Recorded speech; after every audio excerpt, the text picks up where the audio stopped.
গেল 13ই March press club of India দিল্লিতে একটা ইফতার আয়োজনে, সেখানে জাহাঙ্গীর কবির নানক মানে আওয়ামী লীগের নেতৃবৃন্দর আয়োজনে একটা ইফতার আয়োজন হয়েছে বলে জানা যাচ্ছে। সেটির একটা ছবি প্রকাশ করেছেন সাংবাদিক জুলকারনাইন সায়ের, এবং তার প্রেক্ষিতে সেটিকে রেফার করে আপনাদের দলের অ্যাক্টিভিস্ট বা আইনজীবী নিঝুম মজুমদার তিনি বলছেন যে মানে জুলকারনাইন স্যার বলেছেন সেখানে বেলজিয়াম থেকে গিয়ে হাসান মাহমুদও জয়েন করেছিলেন, সাবেক পররাষ্ট্রমন্ত্রী। কিন্তু নিঝুম মজুমদার বলছেন না, হাসান মাহমুদ যান নাই, কিন্তু কারা ছিলেন তাদের নাম আবার তিনি সেখানে প্রকাশ করেন নাই। আপনি কি জানেন আসলে কি হয়েছে, মানে কারা আয়োজন করেছিল, কারা সেখানে অতিথি হিসাবে এসেছিলেন বা কারা আসেন নাই আমন্ত্রিত হয়েও? আপনাকে ধন্যবাদ আজকের এই অনুষ্ঠানে আমাকে আমন্ত্রণ জানানোর জন্য। দেখেন, প্রথম কথা হচ্ছে যে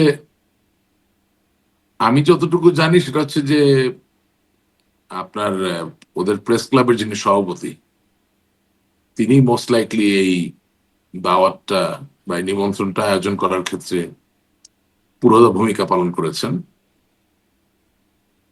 এবং আমরা সোশ্যাল মিডিয়া থেকে যতটুকু পাই, কারণ আসলে তো এখন আমাদের দলের বেশিরভাগ অ্যাক্টিভিটি সোশ্যাল মিডিয়া নির্ভর হয়ে গেছে। আপনার একেবারে কনভেনশনাল মিডিয়া বলতে যা বোঝায় তার মাধ্যমে কোনো বিবৃতি দেওয়া বা কোনো স্টেটমেন্ট দেওয়ার জায়গায় তো আমরা অনেকদিন ধরে নাই। সোশ্যাল মিডিয়া মিডিয়া থেকে আমরা যেটা পাচ্ছি যে আসলে ওই দাওয়াতটাতে যাদেরকে দাওয়াত করা হয়েছিল মূলত few Indian politicians and few main stream journalist, তারা কেউই আসলে খুব একটা সাড়া দেন নাই বা উপস্থিত হন নাই। তো সেটা না হওয়ার পিছনে সঙ্গত কারণ আছে, কারণ আসলে আওয়ামী লীগ বলতে তো অন্য যারা দাওয়াত দিচ্ছেন বা দাওয়াত খেতে চাচ্ছেন বা দাওয়াত খাওয়াতে চাচ্ছেন তাদেরকে খুব একটা বাইরের বিশ্বের মানুষ ওইভাবে নেতৃস্থানীয় মনে করেন না। আওয়ামী লীগের জন্য আওয়ামী লীগের সভানেত্রী ফ্যাক্টর, সুতরাং এদের দাওয়াত আসলে কতটুকু সাড়া দিবে সেটা প্রশ্ন থেকে যায়। আর ভারতীয় কি গণমাধ্যম বলুন উদ্দেশ্যে বা, কি উদ্দেশ্যে এই দাওয়াতটা ছিল? হ্যাঁ আমি সেই জায়গায় আসছি, ভারতীয় গণমাধ্যম বলুন বা ভারতীয় রাজনীতিবিদ, তাদের কাউকে বোকা মনে করার কোনো সুযোগ তো নাই। তাদের নিজস্ব একটা রিসার্চ এবং একটা অ্যানালিসিসের জায়গা আছে।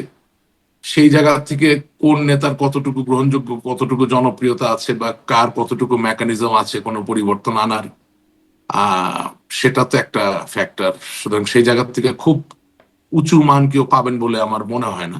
হুম, যাদের নাম বা কথা উঠছে, এটা এক। দুই নাম্বার, এখানে একটা উল্লেখ থাকে যে বাংলাদেশে মার্কিন যুক্তরাষ্ট্রের একজন রাষ্ট্রদূত ছিলেন যার নাম ছিল মার্শা বার্নিকেট। হুম। যদি আমি, হ্যাঁ, হুম। তো এখন মার্কিন যুক্তরাষ্ট্রের যেটা ব্যাপার হয়ে গেছে সেটা হচ্ছে মার্কিন যুক্তরাষ্ট্রের রিপাবলিকানরা একবার ক্ষমতায় আসে, ডেমোক্রেটরা একবার আসে, কিন্তু রিপাবলিকান অর ডেমোক্রেট ইররেসপেক্টিভ তারা তাদের রাষ্ট্রদূত যেই হোক তাকে তারা ওন করে।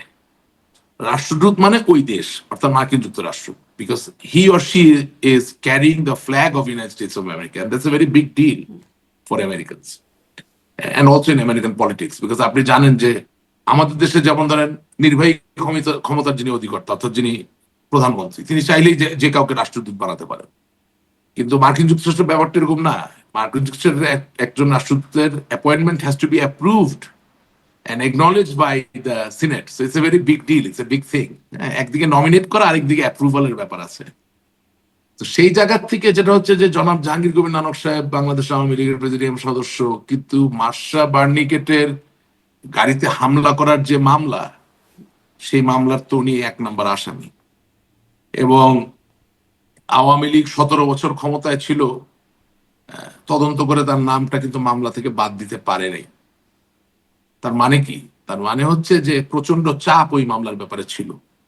এখন এমত অবস্থায় যারা ধরেন চোখ কান খোলা রাখে, ইন্ডিয়ার মতো জায়গায় যেটা পৃথিবীর সর্ববৃহৎ গণতন্ত্রের দেশ, সেই দেশের একজন উম রাজনীতিবিদ বুঝে না বুঝে না খোঁজ নিয়ে চলে যাবেন। আমি আশা করি আপনি বুঝতে পারছেন আমি কি বলতে চাচ্ছি। তার মানে আওয়ামী লীগের এমন ব্যাকগ্রাউন্ডের নেতাদের ডাকে সাড়া দিলেন না অতিথিরা, নাকি আওয়ামী লীগের ডাকেই আসলে এখন আর সাড়া মিলছে না? না, ওটা আওয়ামী লীগের ডাক কিভাবে হচ্ছে? এটার অফিসিয়াল অবস্থানটা কোথায়?